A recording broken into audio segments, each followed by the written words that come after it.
बहुत समय पहले एक समृद्ध और शक्तिशाली राज्य में एक सुंदर और साहसी राजकुमारी रहती थी।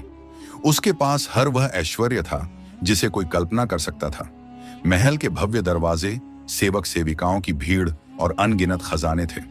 लेकिन फिर भी उसकी आंखों में एक गहरी उदासी थी। राजकुमारी का दिल हमेशा एक सवाल से घिरा रहता, क्या मेरे जीवन का यही उद्देश्य है? ये सब ऐश्वर्य मुझे खुशी क्यों नहीं दे रहा? राजकुमारी हर रात सोते सोते चुपचाप सोचती रहती थी, लेकिन उसकी आंखों में न तो कोई खुशी थी और न ही कोई शांति। एक दिन जब उसकी उदासी बर्दाश्त से बाहर हो गई, उसने अपने जीवन को समाप्त करने का निर्णय लिया। उसने पहाड़ की ऊंची चोटी की ओर जाने का सोचा, ताकि वहां से कूदकर अपनी दुखद जिंदगी खत्म कर सके। जब वह पहाड़ की ओर बढ़ रही थी, रास्ते में उसने देखा कि एक बूढ़ा आदमी कुछ कुत्तों को खाना खिला रहा था। उसकी आंखों में एक शांति थी, जैसे वह दुनिया का सबसे खुशहाल इंसान हो। राजकुमारी ने अपनी चिंता के बावजूद रुककर उससे पूछा, बाबा, आपके पास तो कोई बड़ी संपत्ति नहीं, फिर भी आप इतने खुश कैसे हैं? बूढ़ा आदमी मुस्कुराया और बोला, राजकुमारी जी, कुछ समय पहले तक मैं भी जीवन से हार चुका था। मेरी पत्नी और बच्चे एक हादसे में मर गए थे।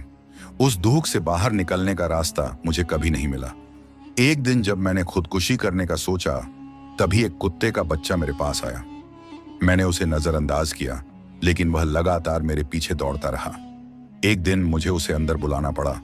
उसे कंबल में लपेटकर दूध दिया।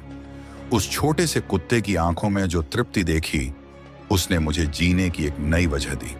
वृद्ध की आंखों में आंसू थे, लेकिन मुस्कान फिर भी कायम थी। वह बोला, तब मुझे समझ में आया कि दूसरों को खुश करना ही असली सुख है। राजकुमारी को उसकी बातों से गहरी प्रेरणा मिली।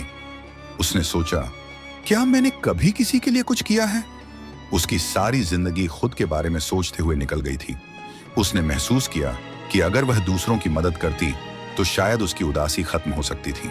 राजकुमारी ने वृद्ध से विदा ली और महल लौट आई। उस रात पहली बार उसने महल की खिड़की से बाहर देखा, जहां लोग संघर्ष कर रहे थे, और उसे समझ में आया कि असली सुख अपने लिए नहीं, बल्कि दूसरों के लिए जीने में है। अगली सुबह उसने अपने खजाने का एक हिस्सा गरीबों में बांटा और भोजन, चिकित्सा जैसी सेवाएं मुहैया करवाईं। समय के साथ उसने महल में एक आश्रय गृह भी बनवाया, जहां कोई भी मदद के लिए आ सकता था। अब राजकुमारी पहले से कहीं ज्यादा खुश थी। उसकी उदासी और अकेलापन अब समाप्त हो चुका था।